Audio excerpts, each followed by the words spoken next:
The spine-chilling and incredible life story of Commander Halid ibn al-Walid, the commander known as the Sword of Allah. A leader who never faced defeat in any battle he entered. A warrior who never slept during wars and never let his soldiers sleep. A soldier whose body is filled with sword scars, one of Islam's greatest devotees. A genius commander who fought 100,000 soldiers with an army of only 3,000. The invincible leader, the Sword of Allah, Halid ibn al-Walid, may Allah be pleased with him, who broke 9 swords in a single battle. A commander who defeated the greatest empires of Byzantine and Sasanian. The true life story of Halid bin Walid, one of the greatest heroes in the spread of Islam. Let's share his message with more people around the world. Subscribe to the channel, leave a comment, and hit the like button to support. If you're ready, let's begin. The Eastern Roman and Sasanian empires had been in a hard fight for years.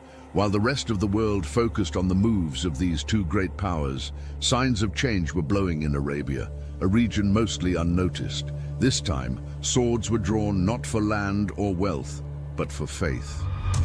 The Muslims, under the leadership of Prophet Muhammad, and the Meccans, led by Abu Hakam, engaged in a significant battle for their beliefs. Relatives from both sides fought against one another, some leaving behind their fathers, others their brothers. After the Battle of Badr, nothing would ever be the same. The Meccans were shaken by the great victory achieved by the Muslims in the Battle of Badr. Like many of his kin, Halid was still reeling from the loss and was deeply concerned about his brother Walid, who had gone missing on the battlefield. Contrary to all expectations, the Muslims, who until just a few years earlier could only gather secretly behind closed doors, achieved a big win in the Battle of Badr. Having been not allowed to live freely because of their faith, the Muslims left their homes and possessions behind in Mecca and migrated to Medina.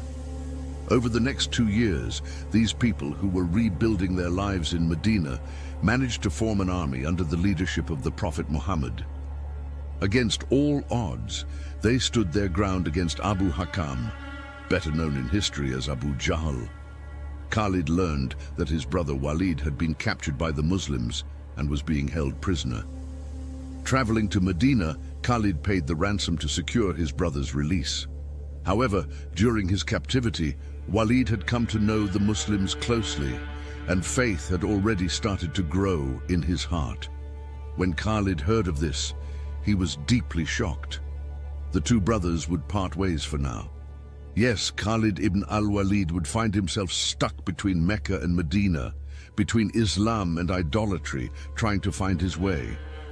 Now, to fully understand the story, let us turn to Halid's family and his early days. Halid was born into a noble and warrior family in Mecca. He was the son of Walid ibn al-Mughira, a prominent leader among the idolaters.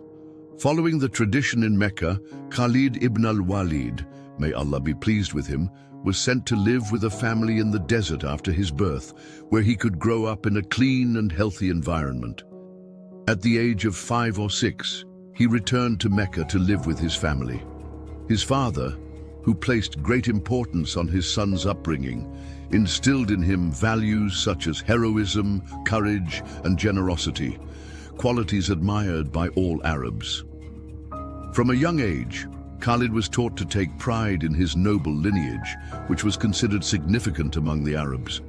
Due to the duties carried out by his tribe, Halid learned to ride horses and master the use of weapons like bows, arrows, spears, shields, and swords. He also trained in leading cavalry units and maintained a strong physique through physical activities. It is said that in his childhood, he wrestled with his peer, Umar ibn al-Khattab, may Allah be pleased with him, defeated him, and even caused his leg to break. Halid ibn al-Velid grew up in a warrior family, experiencing the harshness of the desert storms and learning the language of the stars and the hidden paths along mountain slopes. He was raised to be a warrior capable of carrying his father's legacy. Until he embraced Islam after the Treaty of Hudaybiyah, Halid ibn al-Velid fought on the side of the Quraysh. After accepting Islam, he served under the command of the Islamic State. This is the story of Halid ibn al-Velid, who found himself at a crossroads between two cities and two beliefs. 3 months after the Battle of Badr, Mecca held immense geographical and strategic importance. Even before Islam, it was the religious center for many Arab tribes, the intersection of trade routes, and the home of the Kaaba. This significance made Mecca even more valuable for the idolaters. As those who engaged in trade, they gained substantial political and economic power. However, the Muslims' victory at Badr dealt a heavy blow to the privileges of the idolaters. On the way back to Mecca, something unexpected happened. During his captivity, Khalid's brother Walid, may Allah be pleased with him, had the opportunity to learn about Islam and had embraced the faith. Angry at this revelation, Halid confronted his brother saying, "If you've become one of them, why did you make us pay a ransom? Do you have no respect for the memory of our father? Look at the situation you've put us in. You must abandon this immediately." Walid replied, "I have already abandoned it, Halid, and the more I let go, the more my inner voice guided me to this path. God willing, one day you too will let go." Halid often spoke of fighting for his honor and lineage, while his brother Walid argued that such things were temporary. Muslims were forbidden from entering Mecca, but thanks to Halid, Walid was the only one allowed to come and go freely, despite being a Muslim. Because of Khalid's influence, no one dared harm him, and Walid could enter and leave Mecca safely. According to the plan, Walid was to rescue 2 companions who had been held captive during their migration to Medina. However, Halid had his brother thrown into the same prison as them. Halid couldn't silence the conflicting voices within himself. A year had passed since Badr, and the Meccan army was once again preparing for war to seek revenge and secure their trade routes. The messengers of Prophet Muhammad, peace and blessings be upon him, soon delivered the news to Medina that the Meccan army was preparing for battle.